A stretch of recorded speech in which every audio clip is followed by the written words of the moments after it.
How are you? I am very well. How are you? Very good. Nah, not too good. I'm recovering from surgery. Yeah, how was it?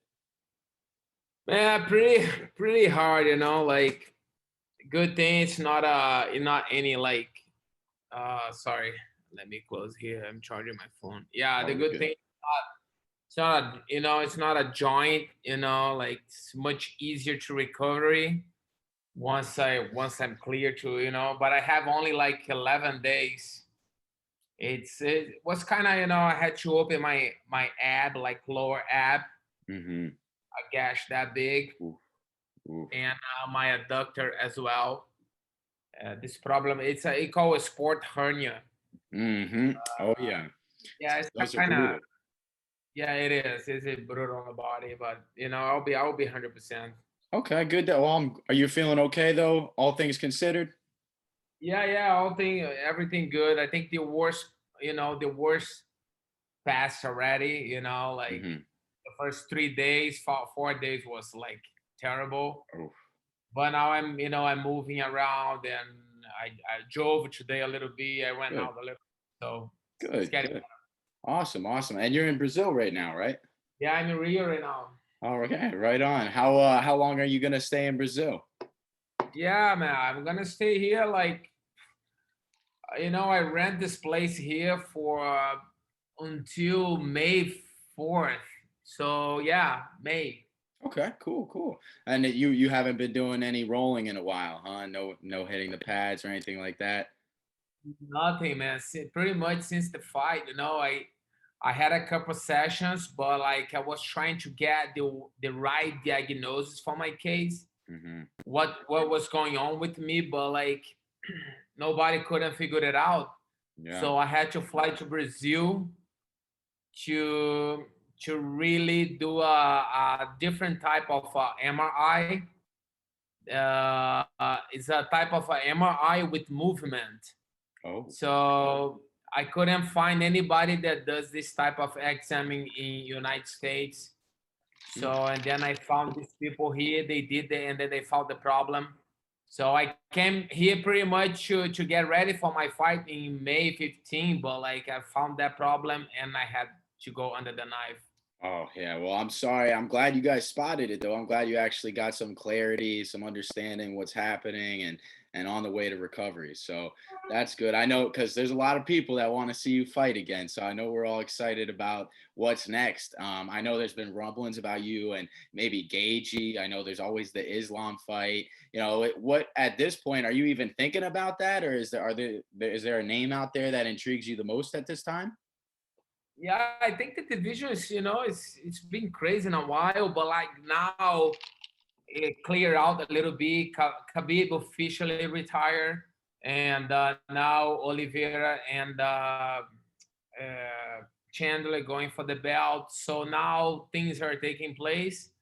My focus right now is 100% on recovery, and yeah, like I think I'm a number 7 right now on the rankings. I Yep. was scheduled to fight Tony on May 15, but I had to get surgery. But man, I'm looking forward. I was scheduled to fight Islam twice. I got COVID at first, and then he got sick on the second time, and I got booked with Felder, and I beat a higher ranking guy. I don't think Islam beat any top 10. Like he needs to prove himself. Like I'm looking forward. I'm looking for guys ahead of me. I'm a former champion, and I'm looking for Gagey. I'm looking for the winner of Oliveira and Chandler.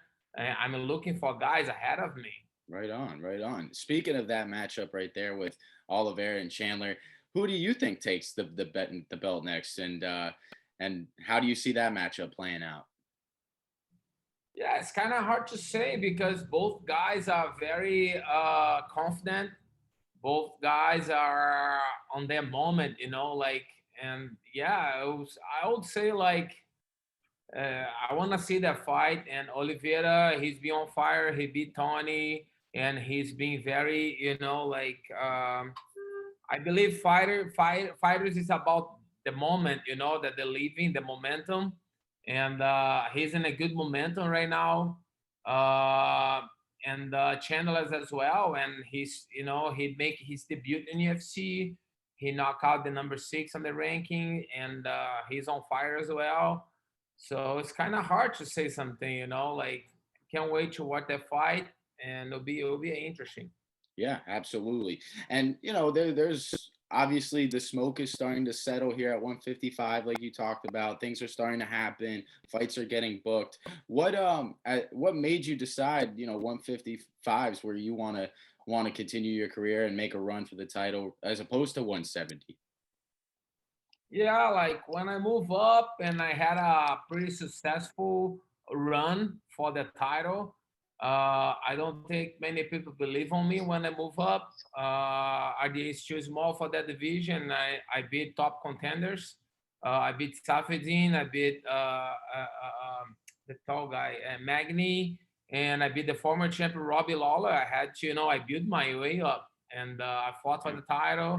I lost in a close decision for Kobe, but and then I was too much on my comfort zone, like training wise, and I think when I decide to make the move to move down, and I don't want to be on UFC just to get my paycheck. Uh, of course, we all need money, but like I'm a very competitive guy. I don't want to be, I want to be performing at my best. And my last fight, I think I still have to make some adjustments for the division, but the weight cut was perfect. So I was just dealing with too many injuries for that fight. I had some shoulder injury and this injury. I already fought with that injury, this sport hernia, and like yeah, but like I can't wait to get it fixed and keeping my weight down. And now I found a good path, a good way to keep my weight down. I had to change my whole like pretty much like get new habits and of eating and taking care of my body. I'm 36. I got 43 fights, and I'm taking good care of my body so I can run longer. What do you think about the matchup with Dustin and Conor? And would you be interested in taking maybe the winner or loser of that bout? Yeah, of course, man. Like two southpaws, and I think me and Conor, we already have a history, and anybody like ahead of me, like I don't feel like I have to go back and fight the number 11 guy since we were booked already. So now I beat like like higher ranking guy. Now I gotta looking forward being a former champion. I know that I still have what it takes to to get the belt again. But like I know since I got this injury, things slowed down a little bit. But I'm trusting the process. God knows everything. And but of course, I think like guys like Gagey and a good matchup. Fans want to watch that. If I ever fight Conor, and fans gonna want to watch that too. Poirier, I think Conor and Poirier going again for the trilogy. And yeah, like in the meanwhile I'm recovering and a lot of things can happen, but like I said, I'm looking forward to this, to break on that top 5, contenders, to be among those guys. Absolutely. And so let's say, they need a filler fight eventually. Let's fast forward down the line and something happens and there's a title fight that falls through and they give you a call, or there's a fight with Conor and that person falls through. Which fight would intrigue you more, the big money fight or another crack at the belt? Yeah, good question, man. I had the belt once, and man, I would go like I always, chasing the goal. That's my goal. At the moment, right now, I'm a type of guy that I always like. I want to conquer something.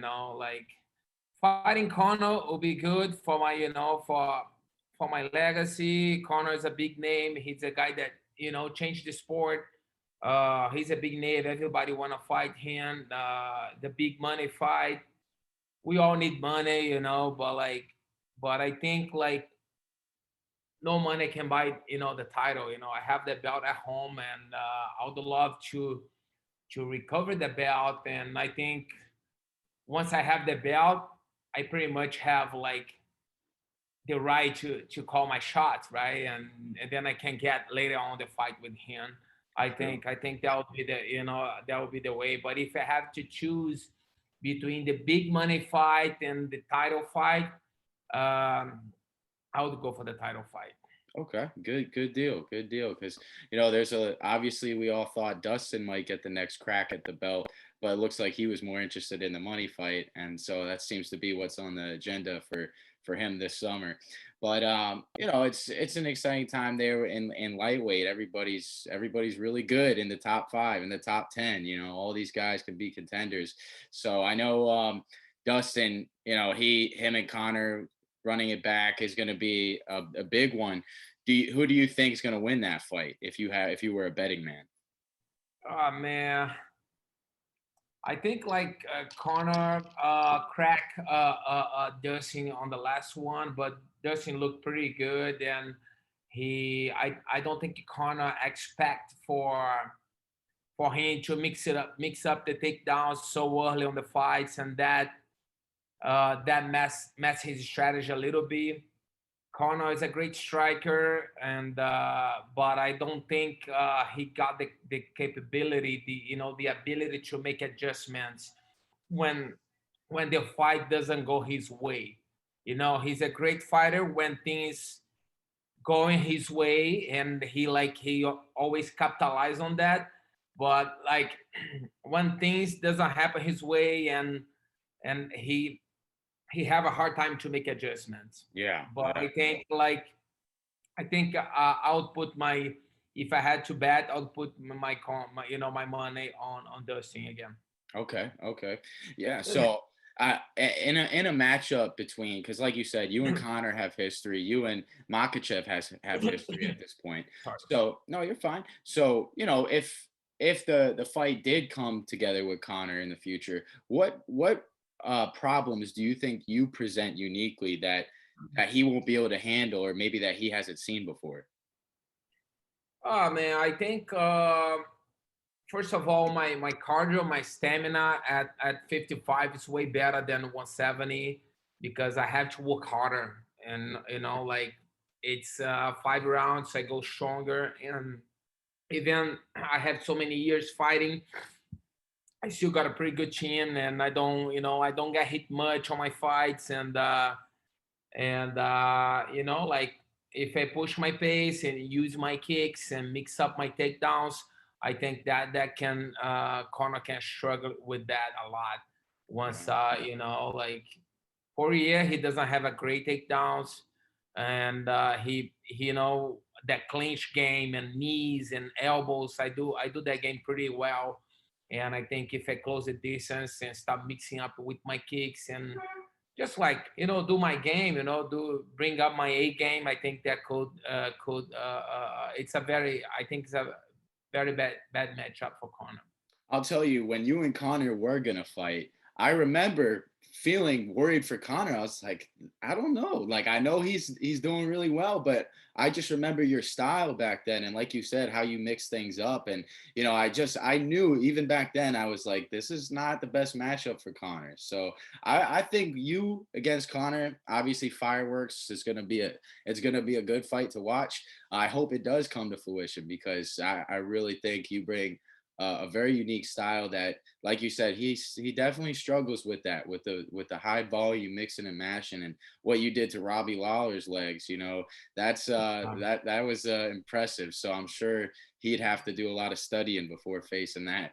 But you know, same question with the other guy you have history with, Makachev. You know, what unique problems do you think that you present towards that matchup, and do you think he's underestimating you with the way he keeps calling you out?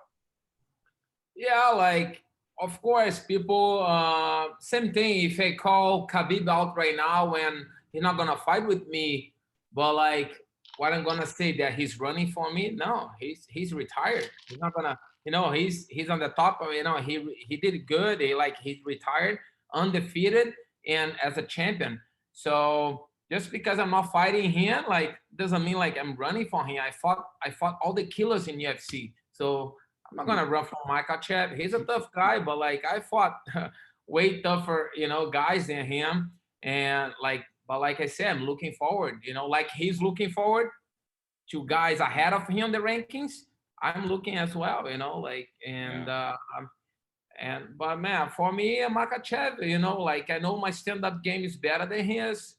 And once I stopped his takedowns, and like when I was training for him, I hired some judo guys because I know like he got a unique style of like he got a lot of judo throws as well.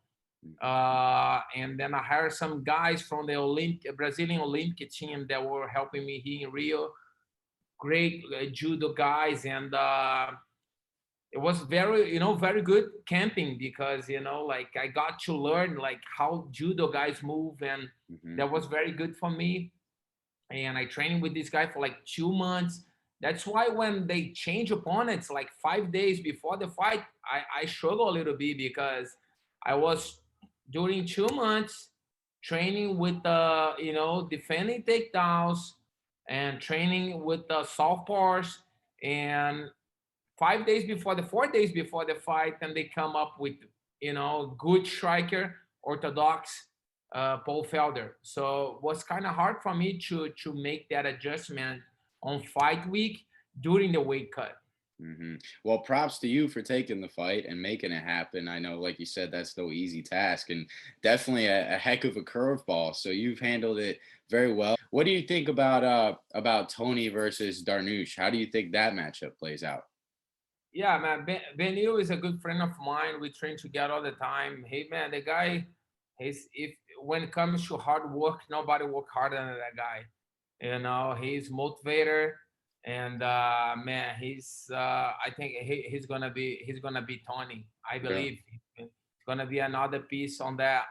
He's gonna crack on that top five as well. Beneil has a great ground game. He's a very well-rounded guy. He's been working a lot on his wrestling. We see that Tony struggle with ground game, with the wrestling. Like Oliveira took him down and a couple of times, and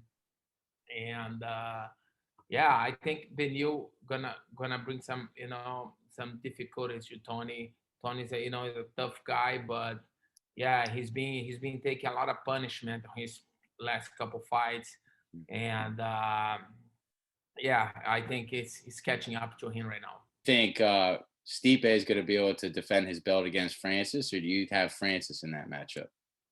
Man, I have Stipe again. He's a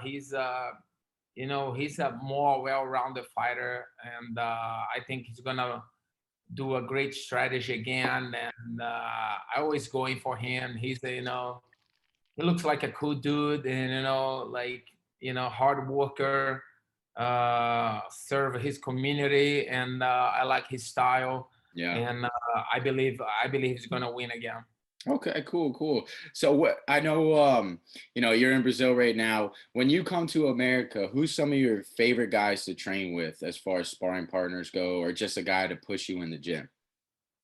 Man, I like Beneil. Ben is a great Yeah. guy. Like like when I went, I did my whole camp here in Nova União with André Pederneiras, and by the time I got back home, like 10 days prior to the fight, I had Beneil. Like he came over to my house, to my garage, and he helped me out. As always, man, that guy's he's always game. Yeah. Anytime I anytime I need him, he's always there for me.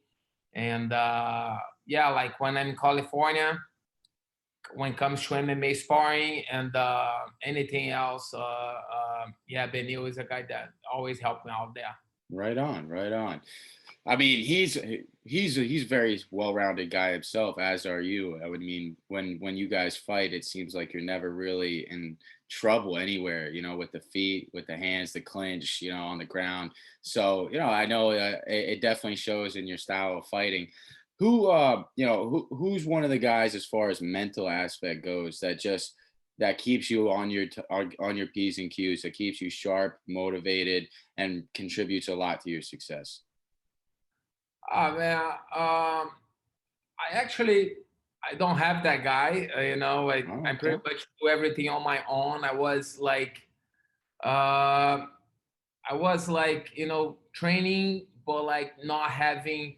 The reason that I decided to move my camp to Brazil was because I was getting too much of my comfort zone, and I need to remind myself where I came from and what because it's easier for me to be in my house and on my garage and having the whole setup there for me, and I just call guys and they come over. They train with me, they hold meets. It's different than you have to. I kind of lost that feeling, that getting on the car, getting ready for a hard sparring session, and with a lot of guys, and I kind of found myself like losing that. Hmm.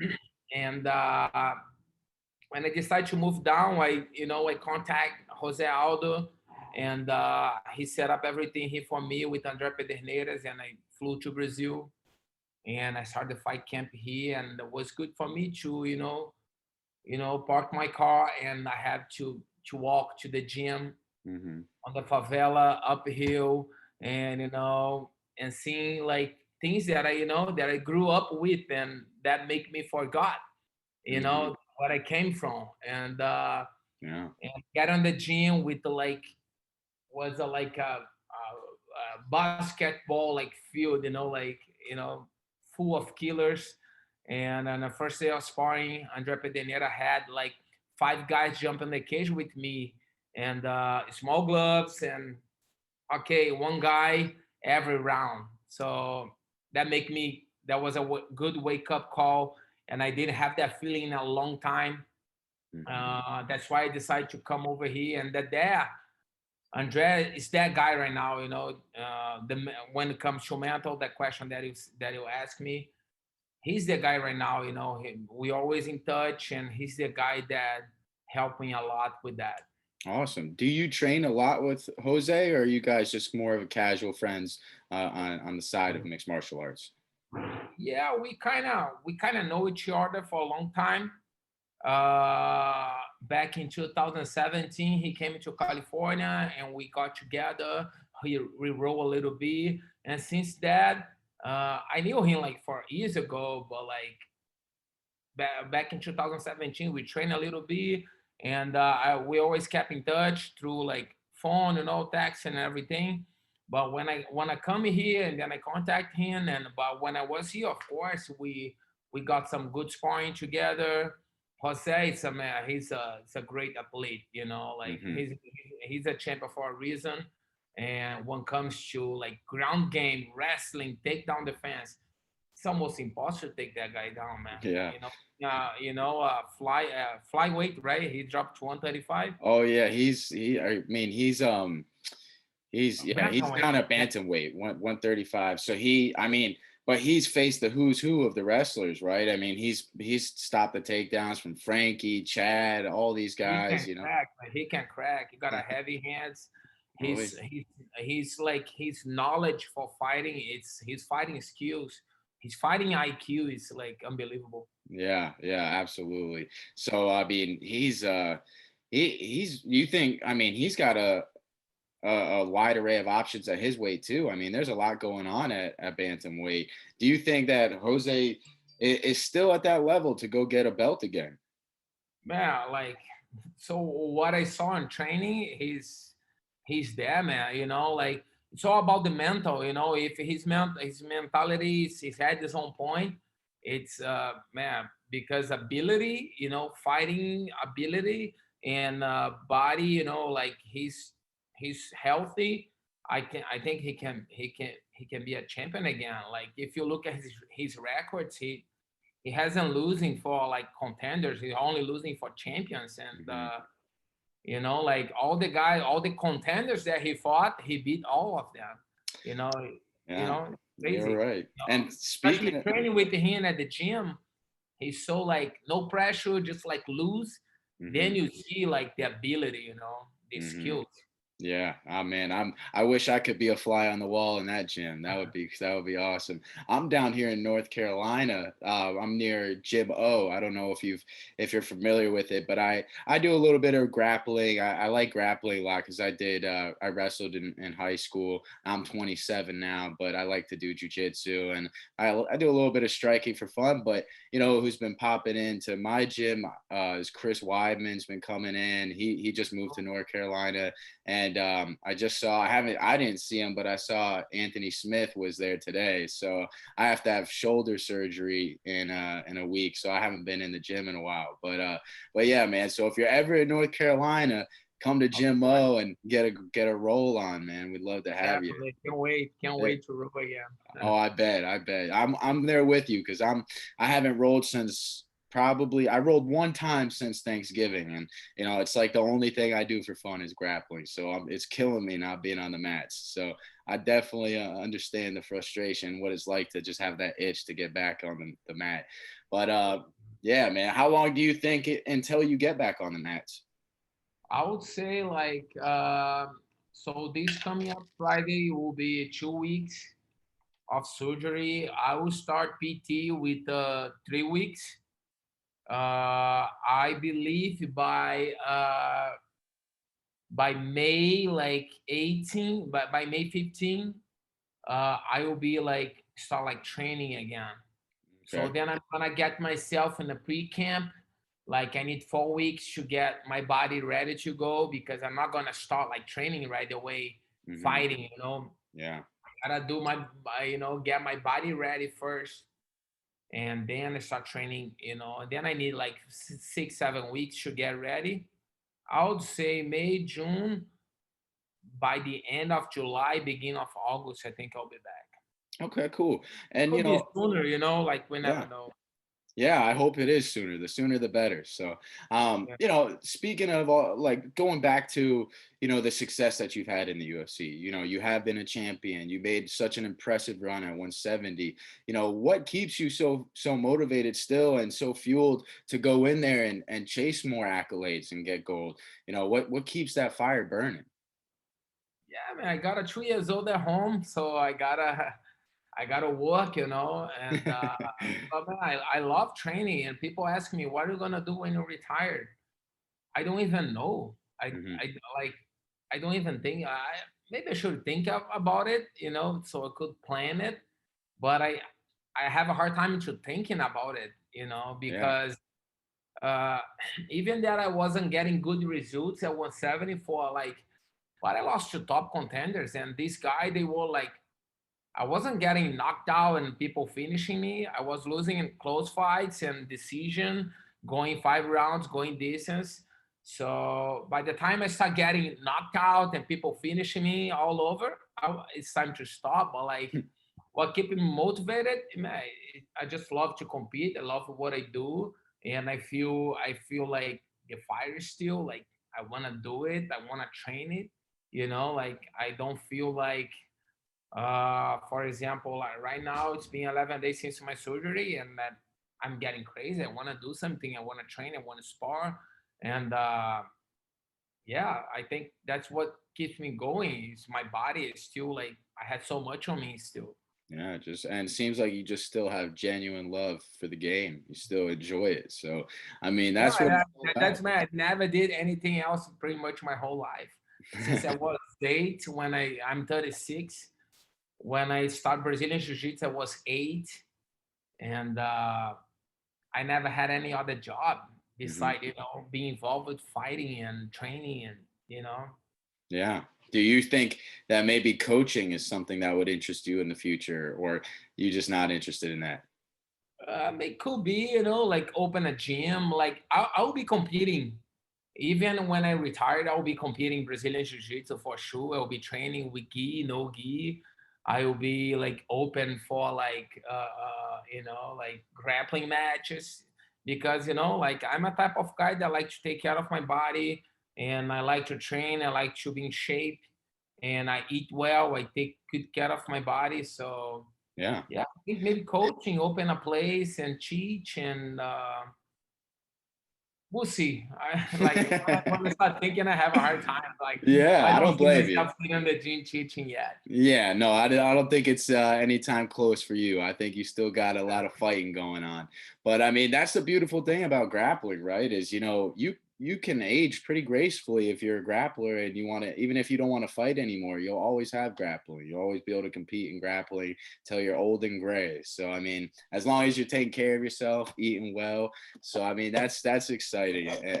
Just to know that you always got that. But yeah, we're excited to see you come back in the UFC. I know that things are very high. I'd have to say lightweight's got to be the most intriguing division to watch. I mean, there's so many stars there. There's you and Conor and Justin, and obviously we lost Khabib, but now we got Chandler in the works. I mean, in a matchup with Chandler, do you think that it makes sense for him to get this title shot? He's been in the UFC for one fight. We watched him for just a few minutes essentially in the octagon, and he obviously had success. But what do you take about him getting such an early crack at the title?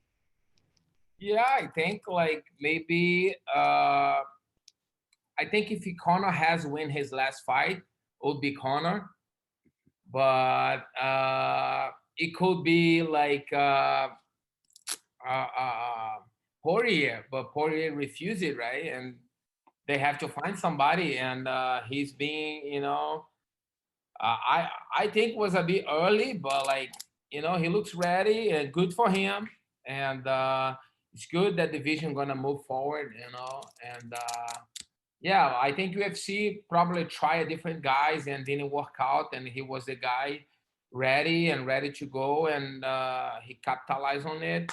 Good for him. So let's move on the division, and good things will happen.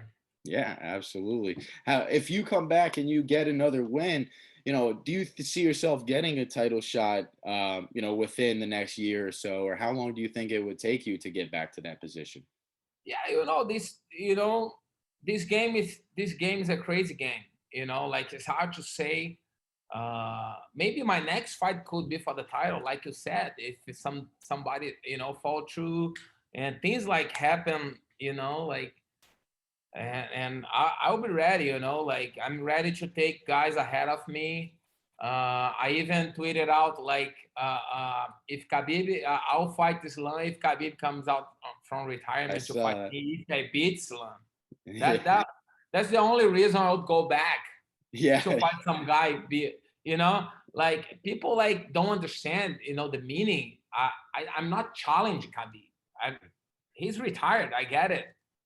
If his team believes in Islam so much that he's gonna be a new champion, because I know like DC, is on like they're friends. They train in the same gym, and like when you have like a good leverage, guys like DC talking about you, Khabib in your corner, of course it create more like hype.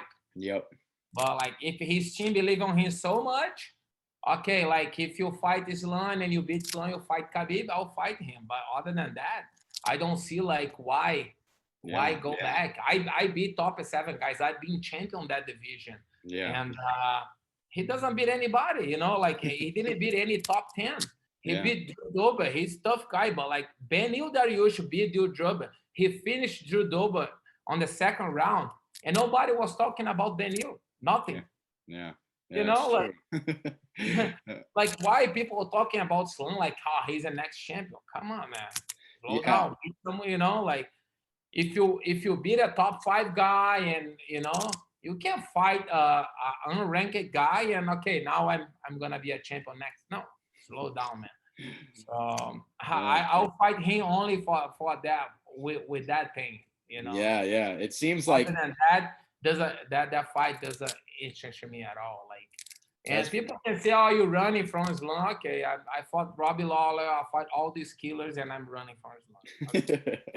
Yeah, I mean, personally, I don't see how somebody could say you're running from him. But you know, I know that you've taken up, especially the fighter that you've been in your career, taking fights when things fall through, you know, and not having that preparation like we talked about when you took on Paul Felder. So, you know, I don't think you're scared of anybody, and I think it's So very when I took Leon Edwards, I was in Utah, 800 miles away from home. yeah. I ordered a big sandwich on a gas station. I was camping with my son, and in the middle of nowhere.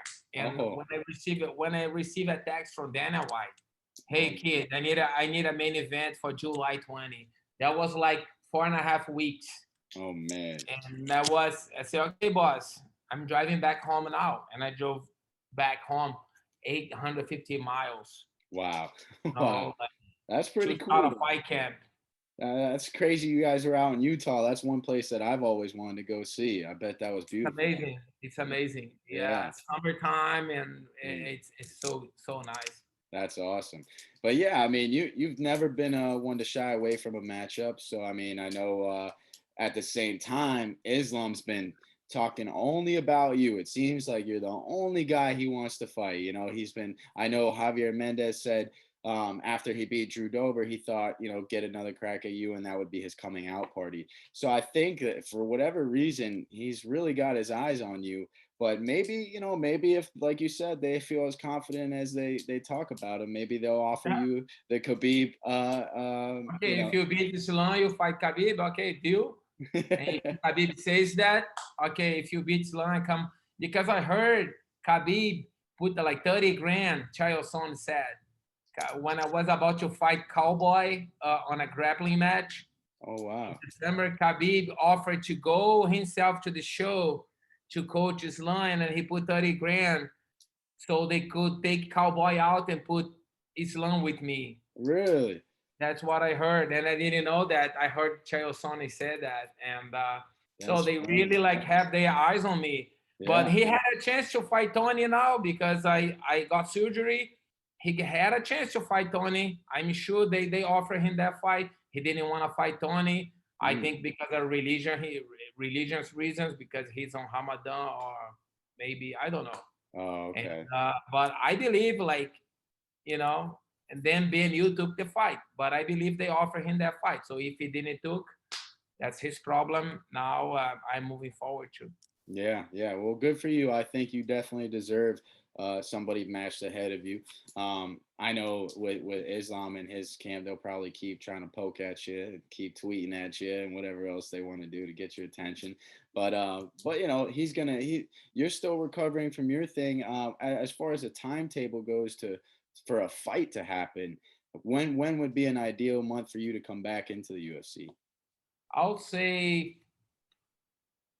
I would say end of July, beginning of August to play safe. I don't want to rush things out. My body can respond quicker, but yeah, I believe July or maybe August. I think that will be the date.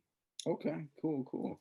Well, I I'm looking appreciate you. forward to the two or three fights this year, two at least. Oh, okay. So you want to have two at least, possibly three before the end of the year.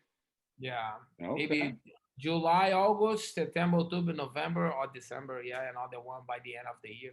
Okay. Do you see yourself as the lightweight champion come December 2021? I see, man. I see. I got faith on me. I know I have what it takes.